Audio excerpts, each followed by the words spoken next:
Bang, hari tu ada yang tanya kan, siapa nak cari kereta Toyota Noah baru? Bang, ada tak ready stock bang Toyota Noah baru? Saya nak bajet bawah 160,000. Kita ada satu unit jangan lepas ni jangan kata tak jadi beli Kita ada dekat belakang tu. Let's go, kita tengok sama-sama. Okay, so ini dia tahun 2022 Toyota Noah spec SG.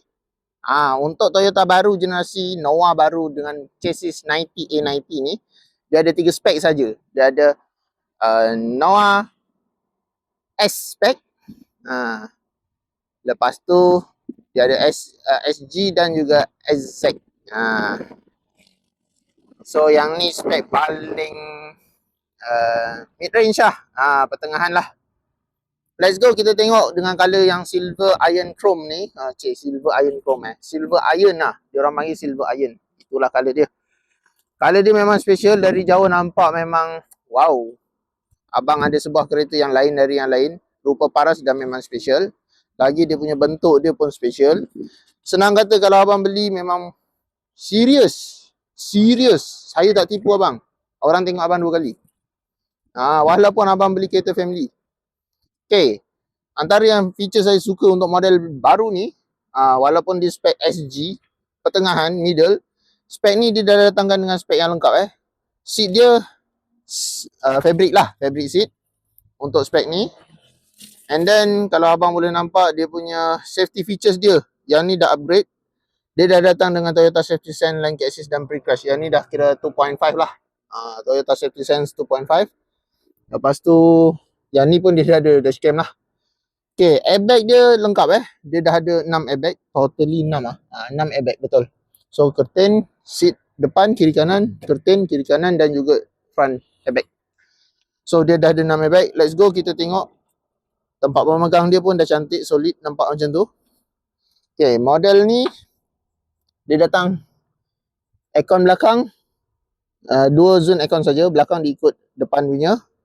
Dia yang ni optional Dia ada kadang-kadang berubah. Dia tak tetap. Tapi yang ni dah cover child seat dan so far yang model ni lebih besar rasanya daripada model yang lama. Kalau nampak yang ni model yang lama, yang ni model yang baru.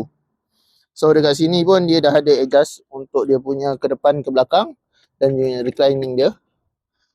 Seat dia pun okay. Dia dah ada support kat sini leather. Dia kira bukan fully fabric. Dia ada half sikit leather. Dia ada kat sini belakang ni semua leather. Dia tak nak cepat kotor.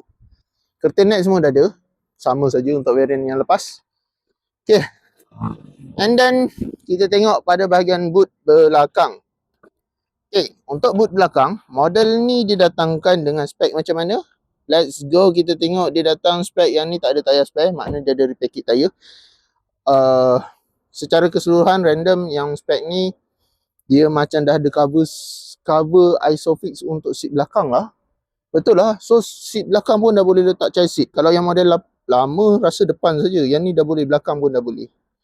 And then yang ni dia boleh lipat, simpan kat tepi sini. Ruang dia lebih besar lah. Saya rasa lebih besar sikit daripada model lama. Panjang dia, tinggi dia memang yang ni lebih tinggi. Panjang lebih kurang. Tapi lebar rasa ada beza sikit. So berminat nak cari kereta yang macam ni bawah 160,000 boleh wasabi saya di 0177145604. Untuk abang-abang kita nak cari Recon, cari Nabil. Ingat Recon, ingat Nabil. Okay. Jangan lupa follow dulu. Berminat WhatsApp cepat-cepat.